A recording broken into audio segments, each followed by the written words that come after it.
ఇక వాళ్ళు ఇటు బండ పెట్టారు ఇట్లా దీని మీద పండుకొని వీడి కట్ అయిపోయింది. ఇప్పుడు మొక్క పోయినట్టు ఇది ఇక అది ఇప్పుడు ఉంటుంది ఇక అది వీడి కట్ అయిపోయింది ఎగురొస్తాను. ఈ కవరు వేడికి ఇక్కడ కాలినట్టు అయితే. ఇప్పుడు మల్చింగ్ వేసారు కదా, మల్చింగ్ వేసిన తర్వాత కూడా మరి అంతమంది కూలి వాళ్ళంటే ఇప్పుడు మినిమం ఒక 2,000 రూపాయలు ఖర్చు అవుతుంది. మళ్ళీ ఇప్పుడు దేనికి చేస్తున్నారు మీది? చెట్టు వంగిపోకుండా మంచిగా చక్కగా ఉండడానికి. పేపర్ తరిగితే చెట్టు మాడిపోతుందా? అయితే ఇట్లా ఇట్లా అనుకుంటా ఎడల్పి అనుకుంటా పేపర్ కు తరగకుండా చెట్టు మట్టి పెడతాను. మట్టి పెడుతుంది, సపోర్ట్ ఇస్తున్నారు. సపోర్ట్ ఇట్లా సపోర్ట్ వేసినట్లయితే అది మొక్క బాగుంటుంది. ఇట్లా సపోర్ట్ చేస్తే బాగుంటుంది. అందరికీ నమస్కారం. ఈ రోజు వీడియోలో మల్చింగ్ పద్ధతిలో సాగు చేసిన మిరప తోటను చూపిస్తున్నాను. అందులో ఏ సమస్య ఉందో మీరు ఒకసారి చూడండి. రైతుకు లేబర్ వాళ్ళు కూడా పనిచేస్తూ ఉన్నారు. దేనికోసం చేస్తున్నారు అనేది తెలుసుకుందాం. దానికన్నా ముందు మీరు మల్చింగ్ పేపర్ మిరప తోట చూసినట్లయితే ఎక్కువగా అధికంగా కురిసిన వర్షానికి అయితే గడ్డి సమస్య కూడా కనిపిస్తుంది మనకు. అదేవిధంగా ఈ విధంగా రంధ్రాలకు తగలడం వలన, ఈ విధంగా సరిగా సెట్ కాకపోవడం వలన మొక్కలు కూడా కట్ అవుతూ చనిపోతున్నాయని చెప్తూ ఉన్నారు రైతులు అయితే నాటిన వాళ్ళు. ఈ విధంగా మల్చింగ్ వలన కొన్ని సమస్యలు అయితే కూడా ఉన్నాయి. మిరప తోట సాగు చేసే రైతులు కూడా గమనించగలరు కదా. ఈ ఆగడుకు ఈ పేపర్ ఇట్లా ఆనుకుంది దీనికి, ఈ ఆగడుకు దీనికి ఆనుకొని కాటుబడి ఇరిగిపోతాను. చెట్టు ఇరిగిపోతున్నాయి కారణంతో సారా ఈ కింద మొదలు ఇరిగిపోతుంది. దాని నిండా కనుక మట్టి పెడితే ఇక పేపరు దానికి ఆనుకోదు. ఇప్పుడు అట్లా కదన్నా, ఇప్పుడు మీరు వేసేటప్పుడు సెట్ చేసుకోలేదు. ఇక సెట్ చేసినా కూడా గాలికి అంటే గాలి జ్వరబడి అని లేచి అటు ఇటు జరిగింది. కూలీలో పెడితే కొంతమంది అటు ఇటు ఆగమాగం పెట్టారు కదా, ఈడ దగ్గర పెట్టారు. అంటే ఈ మొక్కలు దగ్గర సెంటర్లో పెట్టుకోవాలి. ఇక వాళ్ళు ఆగమాగంగా పెట్టారు. ఇప్పుడు దానివల్ల ఇప్పుడు మళ్ళీ సెట్ చేపిస్తున్నాం మొత్తాన్ని. దానివల్ల సెట్ చేపిస్తాను. మళ్ళీ అది ఇట్లా బట్టి పెడితే కొద్దిగా బలం ఉంటుంది కదా, కొంచెం మొక్కకు సపోర్ట్ ఉంటుంది. ఖచ్చితంగా సపోర్ట్ ఇవ్వకపోతే మొత్తం నువ్వు చెప్పినట్టు మొత్తం ఇక్కడ కట్ అయిపోద్ది. కట్ అయిపోతుంది.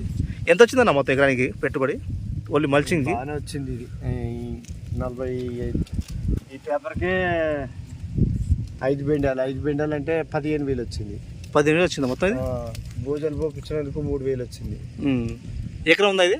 ఎకరం 5 గుంటలు 3,000 వచ్చింది. 3,000 లక్ ఫుడ్ సాలి వాళ్ళు వేయించిన అదొక 4,000, రోడ్డు వెటర్ 5,000. దీంట్లో అది వాళ్ళు ఫెర్టిలైజర్లు అదే ఇది అని పూస్తారని దానికి దీనికి బలానికి అని అవి అన్ని ఇస్తే అయ్యొక 5-6 వేలు అయినాయి. 5 జల్లి పూజ ఎక్కించిన మొత్తం 50 దాకా అయినాయా? 50 దాకా వచ్చింది. 50 దాకా వచ్చింది. నారు సరిపోతే ఇది ఈ మా దాంట కనుకలు కానీ ఇక్కడ 11,000 30 గంటలకే వచ్చింది. 11,000 పెట్టి కొనుక్కొచ్చిన. ఎన్ని మొక్కలు పడ్డాయన్నా మొత్తం ఇది? ఎన్ని మొక్కలు పడ్డాయి ఒక సాలుకి కానీ ఒక మొత్తం ఎకరానికి? ఈ ఒక్క సాలుకు 160 మొక్కలు పడ్డాయి. డబల్ 320 పడ్డాయి. ఈ బెడ్కు 320 పడ్డాయి. 320 పడ్డాయి. ఒక బెడ్కు 320 అంటే 60 గడ్డలు ఉన్నాయి. 60 గడ్డలు అంటే లెక్క చేయరాదు. 60 గడ్డలకు 6 ముళ్ళ 18,000 చిల్లర పడ్డాయి. 19,000 పడ్డది. ఈ ఎకరం 5 గుంటల్లో 18,000 మొక్క పడ్డది. ఇప్పుడు నాటుకోవడానికి 60,000 రావచ్చు మీకు పెట్టుబడి మొత్తం నారుతో కలిపి?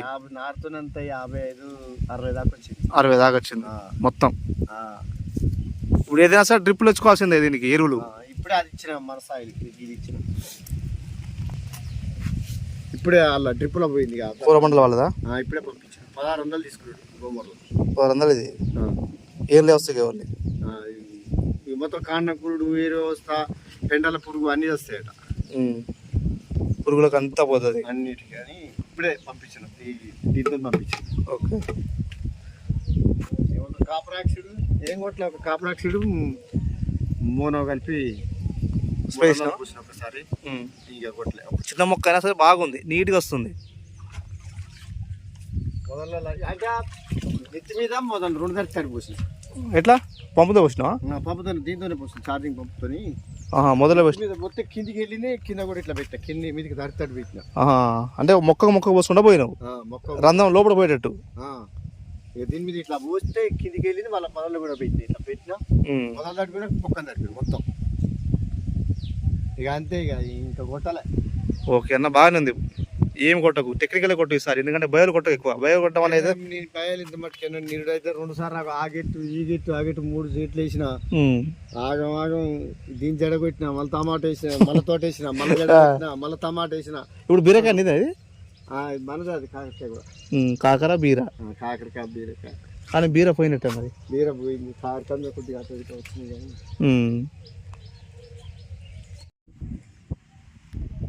ఆ రంధ్రం ఎక్కువగా కాండానికి తాకుతూ మొత్తం కూడా కట్ అయిపోవడం కానీ కాలిపోవడం కానీ అక్కడ మాడిపోయినట్టు అయిపోవడం కానీ ఇటువంటి సమస్య అయితే ఎదురవుతుందని, మొక్కలు సరిగా గ్రోత్ రావట్లేదని రైతులు చెప్తూ ఉన్నారు. దానికి మళ్ళీ మీరు ఓన్లీ సెట్ చేయడం కోసం, అంటే సరిగ్గా మల్చింగ్ సెట్ చేయడం కోసమే చాలామంది లేబర్ వాళ్ళు కూడా అవసరం అవుతూ ఉన్నారు. సో ఈ విధంగా రైతులకు నష్టం అయితే కలుగుతుంది, అంటే పెట్టుబడి భారం పెరుగుతుంది. అదేవిధంగా గ్రోత్ విషయంలో కూడా మొక్క వెంటనే న్యాచురల్గా రావడానికి కూడా కొంత సమయం పడుతుంది. ఎందుకంటే దానికి ఎక్కువ కింద డ్రిప్ ద్వారా కాంప్లెక్స్ రసాయనిక ఎరువులు అందించాల్సి ఉంటుంది, న్యూట్రిషన్స్ అందించాల్సి ఉంటుంది, దాంతోపాటు పైన మందులు కూడా పిచికారి చేసుకోవాల్సి ఉంటుంది. సో కాబట్టి ఈరోజు మీకు డ్రిప్పింగ్లో కూడా ఈ విధంగా ఉంటుందనే ఉద్దేశంతో చూపిస్తూ ఉన్నాను ప్రతిదీ కూడా. మిరప సాగులో బయోమందులు పిచికారి చేసినా చేయకపోయినా కూడా కొన్ని వైరస్ మొక్కలు కూడా వస్తున్నాయి, రైతులు గమనించాలి. మీరు పిచికారి చేసే మందులు మంచి క్వాలిటీ మందులను పిచికారి చేయండి, అడ్డగోలిగా బయోమందులను పిచికారి చేయకండి రైతులు.